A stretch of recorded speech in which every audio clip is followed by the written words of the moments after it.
Evening all, and welcome to a bit of a weird video. We're calling this one Brews and News because number one, I've got a brew, and number two, I've got news. It's simple as that, really.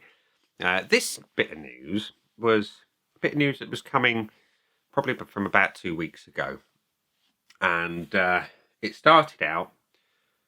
Well, I say it actually started out back in end of April on my trip to Greece with work. When I came back from Greece, I was in hospital again with blood clots in my lungs, which is one of the reasons why I started doing a lot more alcohol-free beers, because the outcome of those PEs was basically that I was medically restricted on the amount of alcohol I could have based on the medication that I was given to control the clots at the time and prevent them recurring.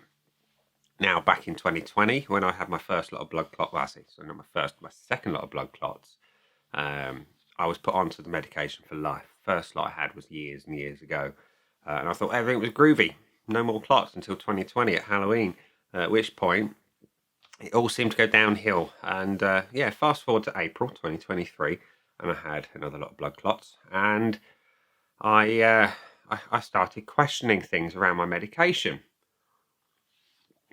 And the medication you have to control blood clots is basically an anticoagulant. And of course, you understand alcohol has a similar effect on your blood, so you can't have too much of it, which kind of pissed me off at the time. I'm going to be brutally honest, because I enjoy a good beer. I enjoy doing the videos. And so I had to reduce the amount of beer that I was drinking, or wine, or whatever, whiskey. Always love good whiskey. Anyway, I was restricted to a number of units a week on the medication that I was on. And April this year had another load of blood clots, and I had a sneaking suspicion that there was something up that caused it to happen. Now, obviously flying, it's about a 4.5 hour flight, is never a good thing, but I did everything I could to prevent it.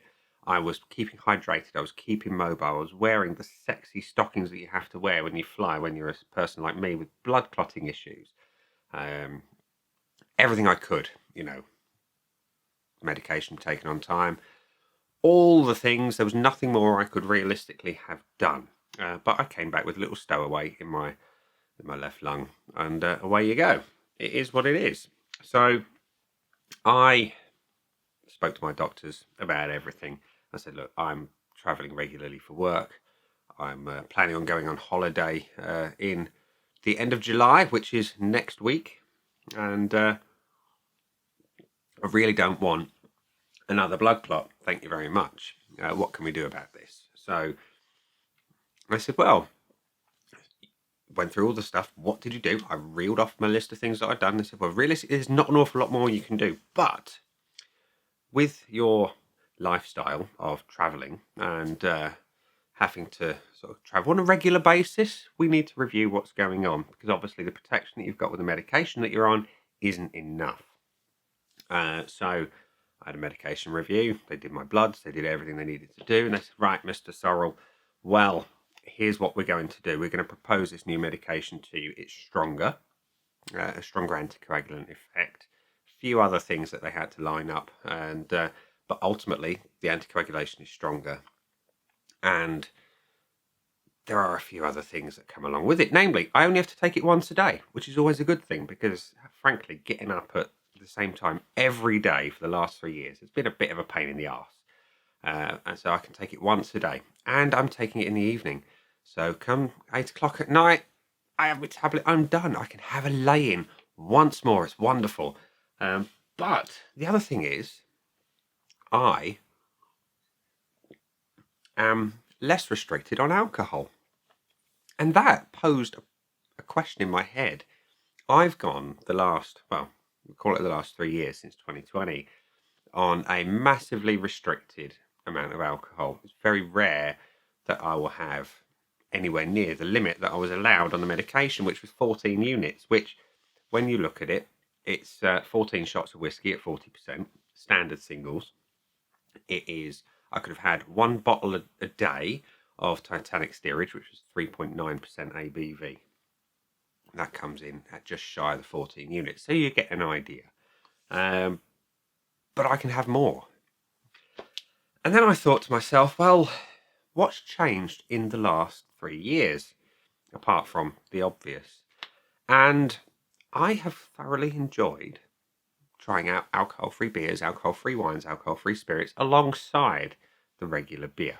I've also enjoyed the fact that I haven't had a hangover in many, many years. I never really drunk to get drunk anyway. I always enjoyed the flavour, and you always just wet the whistle a little bit too much. But I have not had any form of hangover since before Halloween 2020.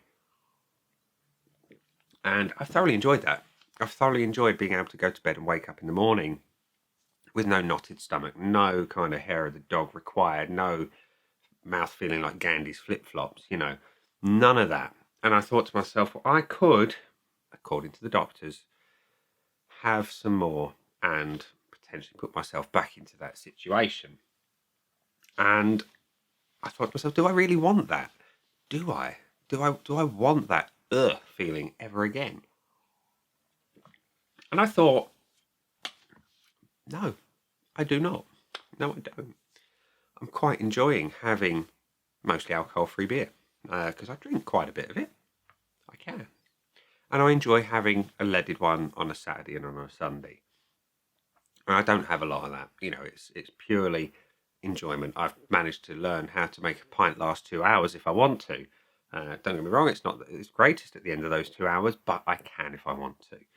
And I enjoy that. I enjoy it. I enjoy savouring the flavour. So if I get a nice stout that's got a particularly welcoming flavour, I can sit and make it last a Saturday night and supplement it with a couple of alcohol-free beers either side. I think I'm going to stick to that. And that is the point of this news. I honestly thought if I was given that bit of freedom on the leash to have a little bit more beer and wine and whatnot, I'd probably take it. And I've said to my wife over, well, probably more than a dozen occasions where I felt angry at life, where I can't have what I want to have. And now I'm being given the opportunity to have it again. I don't think I want it. And I never honestly thought I'd say that. So yeah, that's my interesting, maybe to me anyway, little bit of news, a little bit of an insight into the life that is mine. And I think I'm going to stick doing exactly, or in fact I know I am going to stick to doing exactly what I'm doing now. Mostly alcohol free, with craft beer on a Saturday night and a traditional ale on a Sunday night. And that way it keeps you even. You have a little bit of something that you enjoy, you don't overindulge, and your liver's not going to turn into the proverbial sieve if you have too much. So yeah, we'll leave it there. Simple as that. Thank you for watching. Very much appreciate all your likes, comments, subscriptions, and all that jazz. Buttons, something down there. Believe it. And I'll catch you again soon. Bye for now.